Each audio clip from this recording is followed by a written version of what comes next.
Buenas, bienvenidos a un video más sobre la matemática básica 1.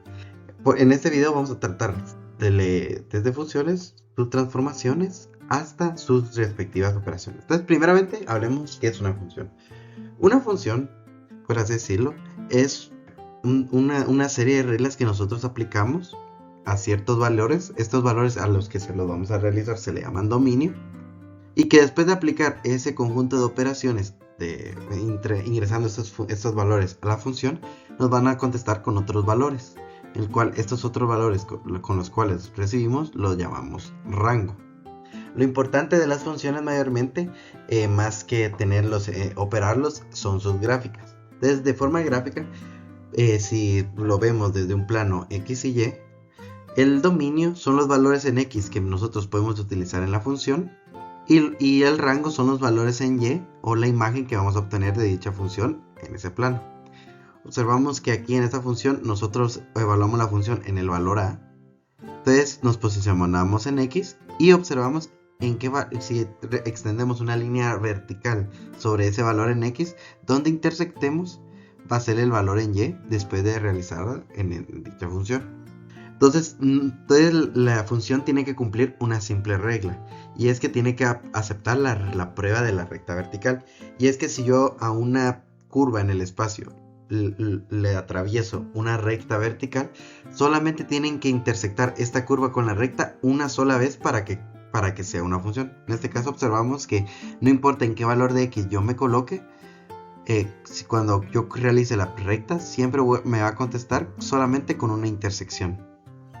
En cambio, tenemos la siguiente curva del lado derecho, cual esta no lo podemos denominar como una función, ya que si yo atravieso una recta aquí, si pueden observar, obtengo tres tipos de intersecciones, lo cual es imposible en una función.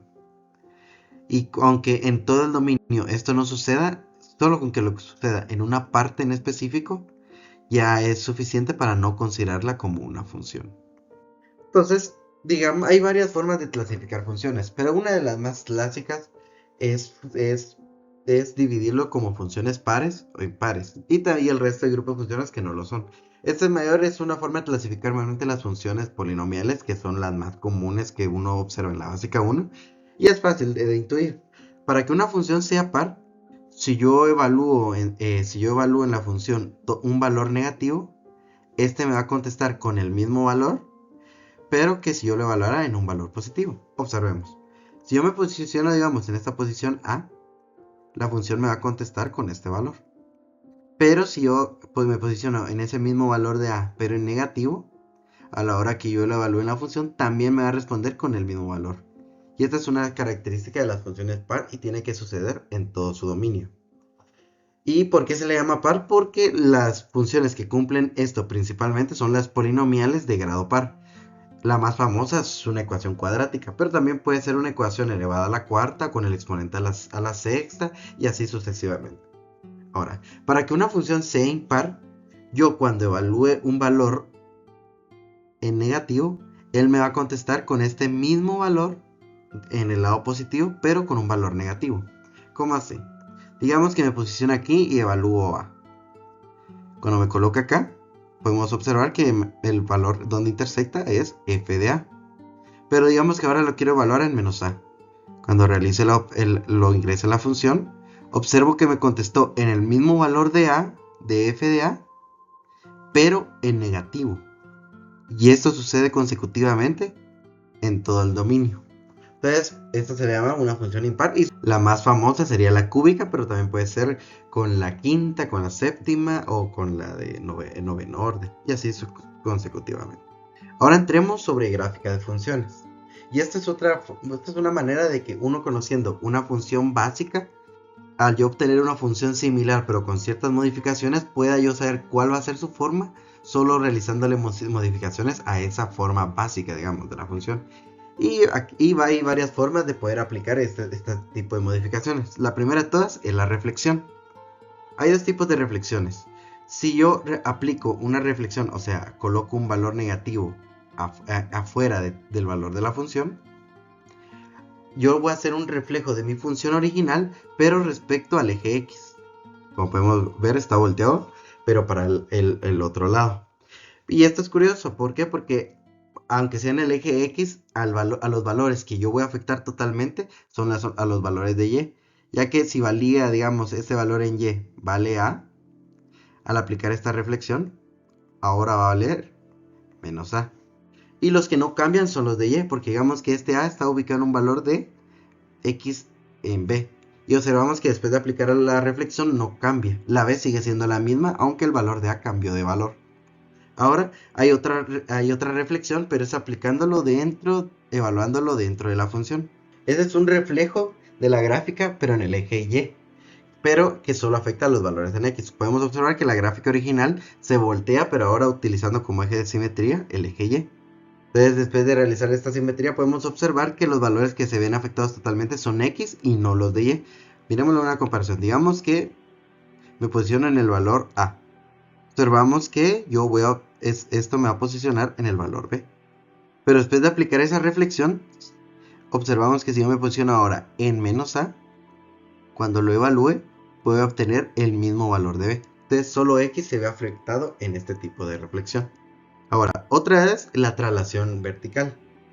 Y esto es sumándole una constante C afuera de la función.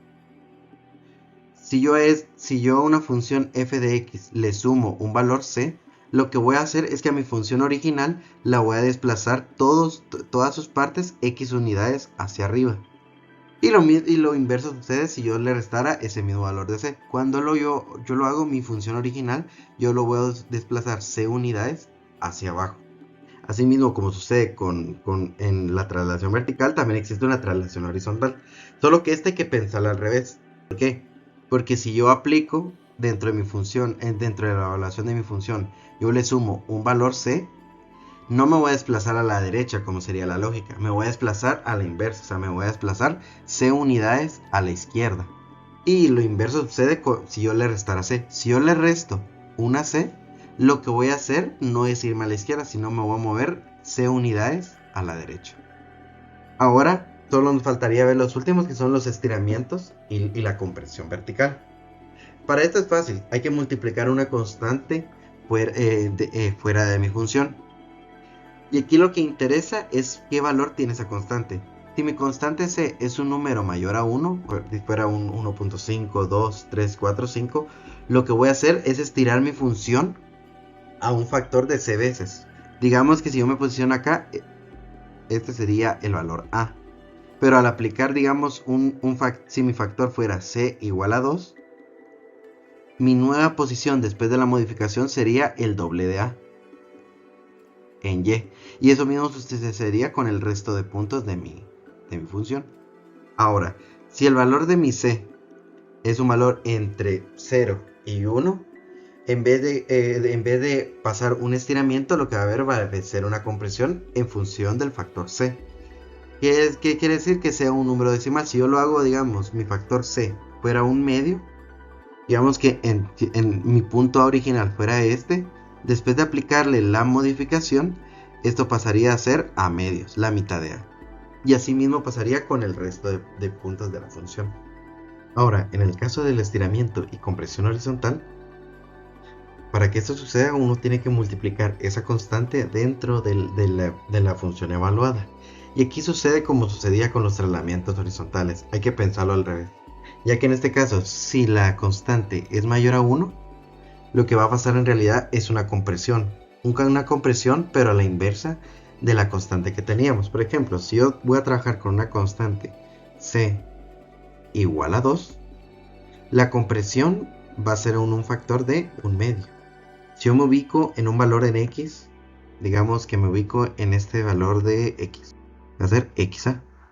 Para que obtenga este punto, la traslación me va a mover la mitad. Entonces mi nueva posición aquí va a ser la mitad de a. Y así sucesivamente. Ahora, en este caso, para el estiramiento, el valor de c tiene que ser un valor entre 0 y 1, o sea, un valor fraccional.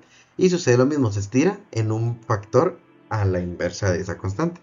Digamos que la constante que voy a trabajar es c igual a un medio. Entonces mi estiramiento horizontal va a ser de el inverso de c, que es de 2. Entonces aquí sucederá lo inverso. Si digamos que yo me posiciono en este valor de A, la compresión va a ser para que yo encuentre nuevamente ese valor de A. La nueva ubicación va a ser en el doble de A. Finalmente, otro tipo de funciones modificadas que podemos hallar son las funciones por partes. En este caso, si quisiéramos generar una curva que se puede formar uniendo diferentes tipos de curvas, a esto le denominamos función por partes. Y la ventaja de esto es que esto se les puede restringir de dominio a conciencia como uno desee. Digamos el primer caso, la función tiene dominio en todos los valores reales y está conformada por tres simples curvas. Todos los valores menores a 2 son una recta, que es y igual a menos 2. Entre el valor menos 2 a 2 tenemos una parábola de la siguiente estructura. Y finalmente la función acaba hasta el infinito con una recta de y igual a x menos 4. Otro tipo de función es, además de unir más rectas, comprimirlas a cierto dominio. Como en este caso esta función, esta solo está escrita desde el valor de menos 1 hasta 5. E igual está conformada de tres tipos de rectas, como podemos observar. La cantidad de rectas que podemos unir en una función por partes en las que nosotros quedamos puede ser infinita y no hay restricción en todo esto. La ventaja de las funciones por partes es que nos permiten realizar varios tipos de curvas que realizando ciertas operaciones no serían posibles. Y finalmente, para terminar, hablaremos de las operaciones de funciones. Como sucede en las funciones, tienen todas las operaciones comunes, que es la suma, el producto, la diferencia y el cociente. Y es nada más aplicar esto en cada una de las funciones. Por ejemplo, la suma sería sumar mis operatorias de la función f más las de la operatoria de la función g. Con la diferencia lo mismo, pero con una resta. Con el producto sería multiplicar esas dos operatorias. Y con el cociente sería dividirlas, siempre considerando que los valores que hagan que nuestra función del denominador sean 0 no existan para que sea posible realizar esta operación. Otra operación extra que solo tienen las funciones específicamente es la composición. La composición significa que yo a la operatoria que le realice al valor de g, después de realizárselas a g, la voy a evaluar en f. Por eso se le llama composición. ¿Por qué? Porque yo las operaciones que realicen de g, después compuestamente las tengo que realizar en la función f. Y el dominio de estas funciones después de operar va a ser los valores que coincidan en el dominio de las dos funciones. Digamos que yo tengo una función f que su dominio es nada más del 0 hasta el infinito, y una función g que sería suponiendo de menos infinito a menos 2, sus dominios. Quiere decir que mi dominio después de operar estas dos funciones, no importando si es suma, resta, producto o cociente, va a ser la intersección de estos dos. En este caso, los valores que comparten los dos dominios, que en este caso sería el dominio después de operarlo sería de 0 a menos 2. Finalmente, una última operación que en próximas unidades lo vamos a extender más, pero en este caso se puede mencionar una introducción de ella, es la función inversa. La función inversa es nada más que todos los valores del rango de mi función original ahora pasarán a ser su dominio, y los valores del dominio de mi función original ahora formarán parte del rango. Que si yo hago la función inversa compuesta de mi función original o al revés, la función original compuesta de la función inversa, siempre voy a obtener el valor de la variable, que en este caso sería x. Por esto mismo, la función inversa solamente se pueden aplicar a las funciones que nosotros denominamos de 1 a 1. Las funciones 1 a 1 tienen que cumplir la regla de la recta horizontal, que para toda recta horizontal que yo trace en una función 1 a 1 nada más va a tener una intersección para esa recta horizontal. Por ejemplo, observamos que en la primera gráfica sí sucede eso. Ya en la segunda gráfica eso no sucede porque observamos que cualquier recta horizontal tiene dos intersecciones en mi función. Aún así, una función que no sea 1 a 1 se puede hacer 1 a 1 si nosotros realizamos ciertas restricciones en el dominio que la fuerza. Digamos que para la segunda que no cumplía, si yo restringo esta función desde 0 hasta el infinito, observamos que ahora si omitimos este pedazo, sí se vuelve 1 a 1, ya que solamente tiene una intersección con las rectas horizontales, permitiendo que esta función ahora sí se le puede aplicar la operación de función inversa. Nada más que agregar, continuaremos este video con un pequeño ejemplo. Entonces, para poder entender el tema de funciones, vamos a realizar este problema, cual nos dice que en la siguiente imagen tenemos una gráfica de f y de g. Si, la de f es esta línea de color gris y la de g es la otra línea de color naranja. Entonces, empecemos a hacer el problema. Antes de empezar a hacer cada uno de los incisos que nos pide este problema, como en este caso no nos dan la función, o sea, no nos dan qué ecuaciones son las que trazan estas funciones, lo recomendable de forma personal es realizar una tabla para cada función. Entonces, para la primera función, y igual a f, de un lado voy a colocar los puntos que conforman a esta curva. En otra columna voy a colocar los valores en x, en otra los valores en y, de los puntos exactos, que son los que se pueden ver en la gráfica. Esto me va a facilitar después en el resto de problemas. Entonces, miremos los puntos. Los puntos que conforman esta recta son F1, F2, F3 y F4. Los valores de X de estos puntos, podemos observar que son en F1 es 0, en F2 es 1, en F3 es 2 y en F4 es 4.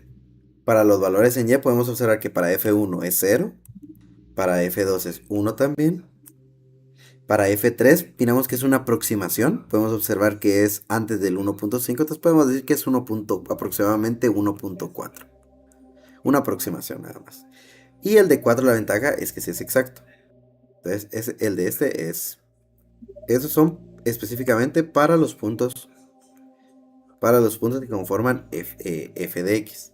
Ahora hagamos lo mismo, pero para los puntos que conforman g de x. Y realizamos la misma cantidad de columnas. Entonces, utilizamos una columna para puntos, una para valores en x y otra para valores en y. Entonces, esto está conformado por los puntos. Entonces, es de g1 hasta g7. Y sus valores en x podemos observar que son menos 2, 1, 0, 1, 2, 3 y 4. Y sus valores en y son en el primero 0, menos 3, menos 4, menos 3, 0, menos 2 y menos 4. Ahí está. Preparada estas dos tablas nos va a facilitar para hacer cada uno de los incisos. Entonces primero hagamos el primer inciso. El primer inciso dice que determine el siguiente cálculo. F de 1, o sea la inversa de f, evaluada en 2. Recordemos que en la función inversa, lo que era rango, ahora pasa a ser dominio. Entonces para la función f, vamos a ver qué valor tenía en y, qué valor tenía en y igual a 2. O sea, nos posicionamos y es el punto 4.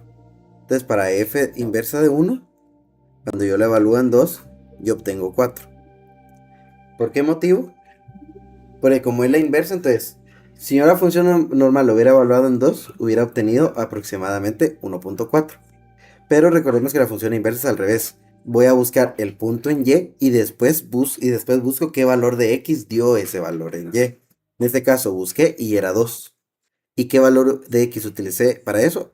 4. Y eso es lo que pasa cuando uno evalúa la función inversa de la función original. Ahora hagamos el segundo inciso. Entonces, me dice el inciso B, me dice que calcule g compuesto de f evaluado en 4. ¿Okay? Esta operación ya habíamos dicho que esto es como decir que g lo evalúo, el valor que obtenga de f cuando está evaluada en 4. Entonces hagamos esto paso por paso. Entonces que cuando yo evalúo f4, entonces miro en f qué valor me daba, pasa cuando f es igual a 4. Entonces vemos que este está ubicado en el punto f4. Entonces f evaluado en 4 es 2. Ahora observamos que ahora se convierte en uno más simple, que es g evaluado en 2. Y observamos que el punto S está ubicado en g5, que es este, miren. Y vemos que g cuando se evalúa en 2 da 0. Entonces observamos que esta es la solución. Entonces la composición de todo esto da 0. Ahora, para el problema 3, nos pide realizar las siguientes modificaciones. Hay dos maneras de poderlo resolver, mediante de forma gráfica y mediante otra forma, que es la forma de tabla. Por facilidad yo voy a enseñar mejor la forma de tabla porque es más visual, se tiende de forma más visual. Entonces realizamos el inciso C. Entonces el inciso C nos dice que realicemos en una gráfica de la siguiente modificación. Entonces para ello primero hay que analizar qué modificaciones hay, primero en X y después en Y. Entonces sabemos que para las modificaciones en X, estas ocurren dentro de la función. Entonces observamos que aquí tenemos uno de traslación. Ahora, ese es el único en X, ahora revisemos los de Y. Entonces observamos que para el eje Y existen dos traslaciones, el cual es menos 4 y 1 realizándole un negativo a la función G. Entonces después de identificar estos tres tipos de traslaciones, vamos a identificarlas una por una. Primeramente, para la traslación de X más 2 hay que pensarlo a la inversa. Entonces no son dos unidades a la derecha, sino esto trata de que son dos unidades a la izquierda. Entonces estamos hablando que tenemos una traslación horizontal de dos unidades a la izquierda.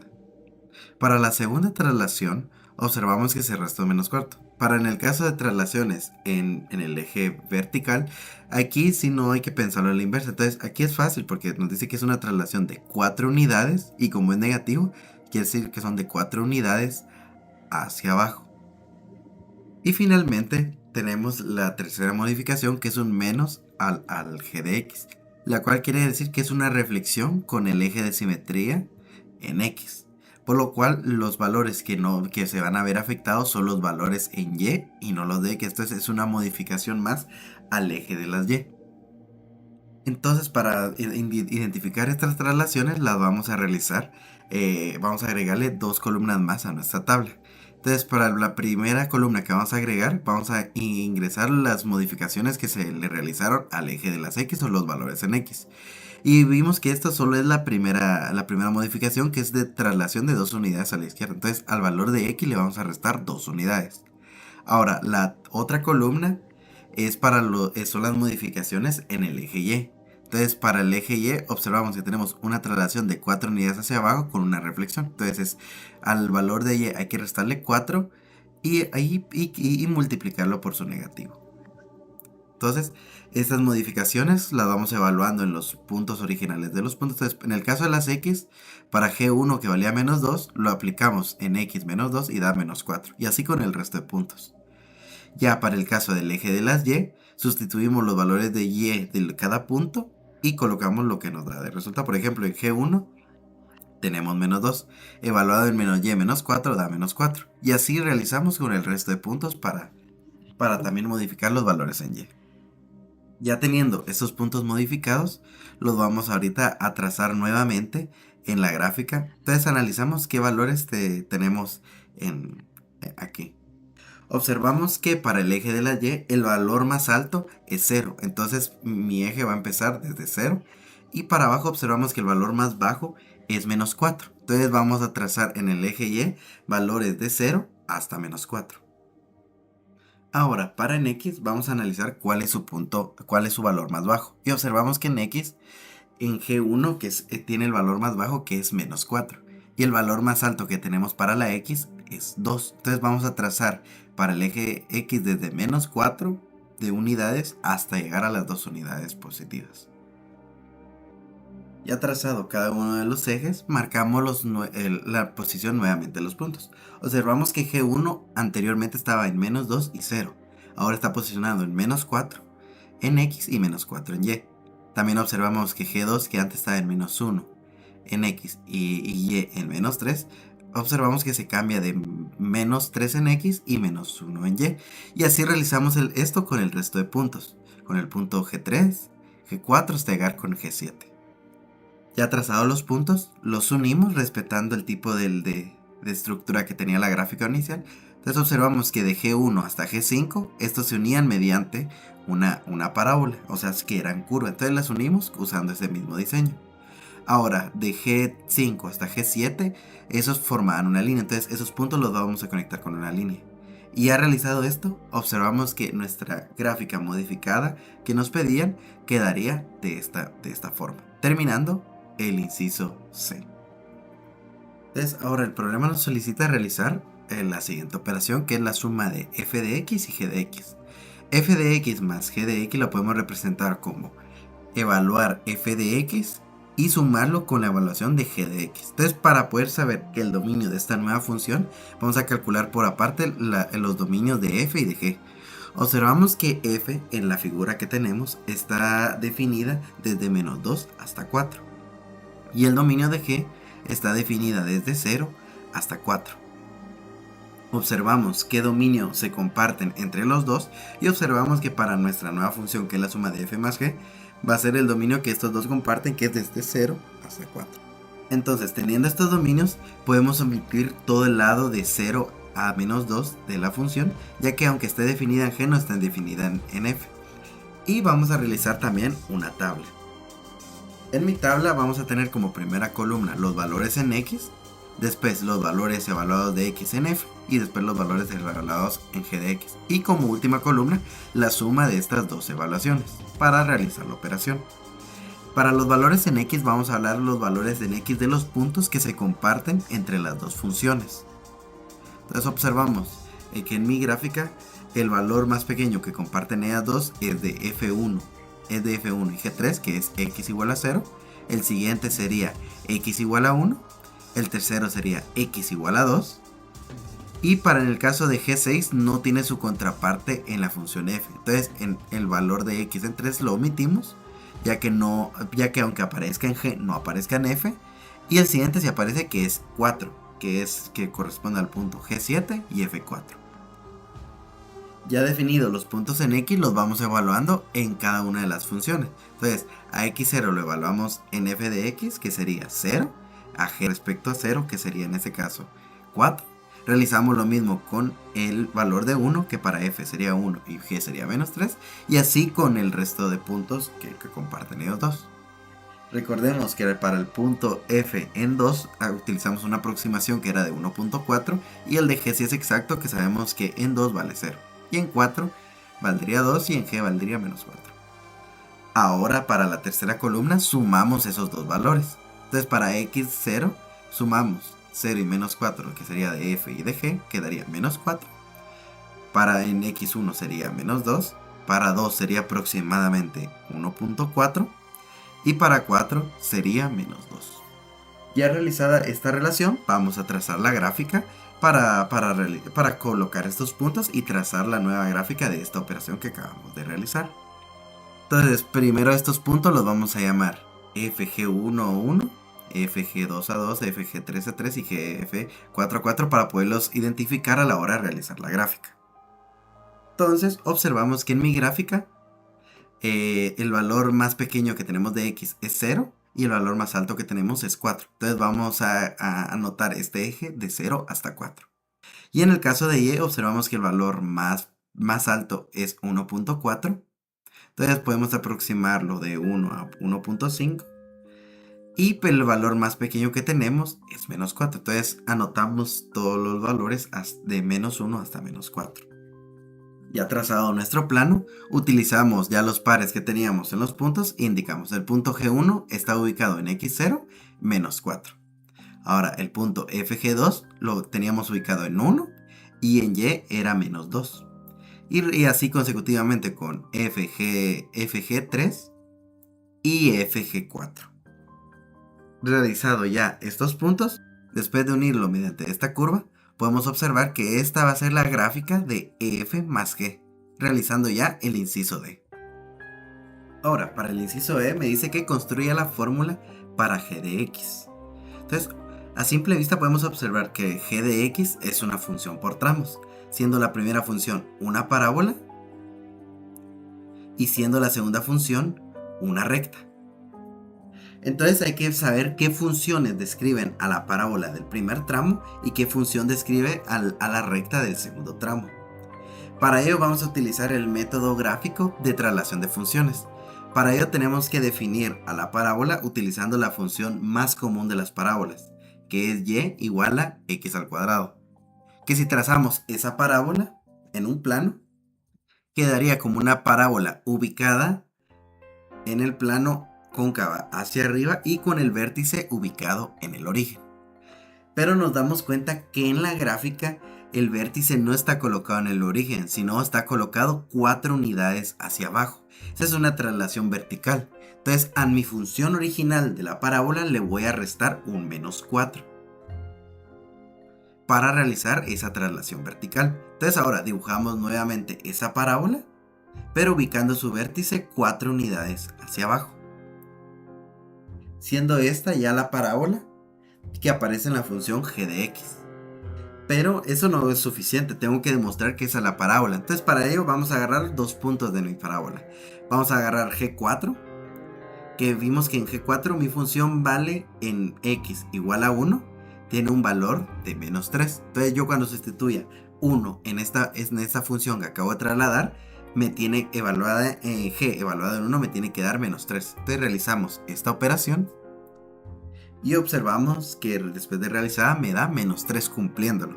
Pero demostrémoslo con otro punto. Aprovechemos el punto G5. Observamos que G5 está ubicada en x igual a 2 y una y igual a 0. Entonces sería g evaluada en 2 tiene que ser igual a 0.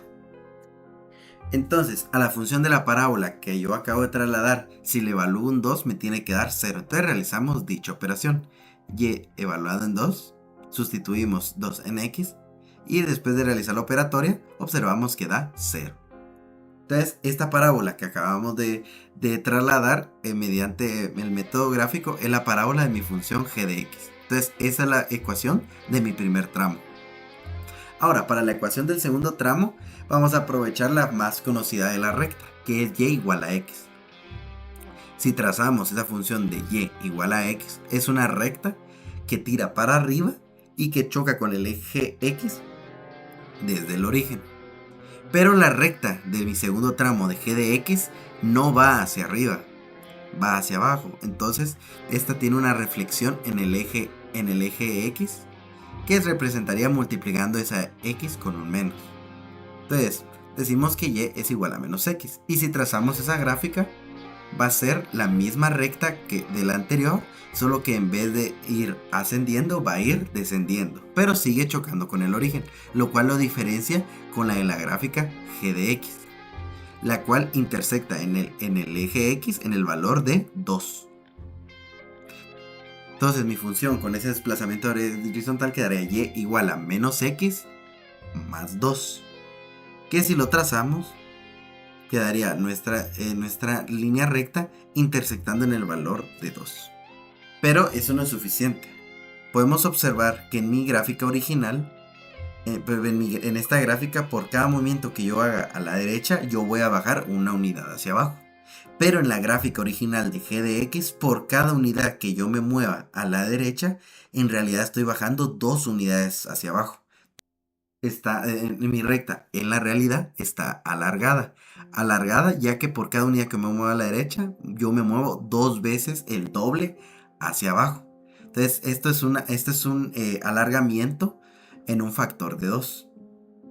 Entonces vamos a hacer esa última modificación. Entonces a mi y le voy a multiplicar 2 unidades para que ocurra ese alargamiento que yo les mencioné. Entonces si yo vuelvo a trazar esta recta, es la misma recta que intersecta en 2 en el valor de x, pero por cada unidad que yo me mueva a la derecha, por el alargamiento en vertical, se va a desplazar 2 unidades hacia abajo, cumpliendo con la recta de la gráfica original de g de x. Entonces esta nueva función que acabo de obtener es la que describe el segundo tramo de la función g de x. Entonces ahí ya tenemos los 2 tramos. Ya solo sería describir la función por partes. Entonces definamos los 2 tramos de la función por partes. Entonces g de x está definida por 2 tramos. G de x va de un primer tramo que empieza desde menos 2, un valor menor a menos 2, un valor mayor a menos 2x, pero que tiene que ser menor a 2. Y su segundo tramo es una x que es mayor a 2, pero tiene que ser una x que es mayor a 2, pero que tiene que ser menor a 4, porque es hasta ahí donde está definida en nuestra figura. Y la del primer tramo está definida por la ecuación x al cuadrado menos 4, que la de la parábola trasladada a 4 unidades hacia abajo. Y la segunda es la de la recta, que está escrita como 2 veces menos x más 2, teniendo esta la función por partes que describe la función g de x de mi problema. Entonces, así es como se realiza un problema, es este tipo de problema. La ventaja de este problema es que contiene todos los temas que se ven en la unidad de funciones. Entonces, es muy bueno para practicar todos estos temas a la vez. Entonces, sin nada más que agregar, nos vemos hasta el siguiente video.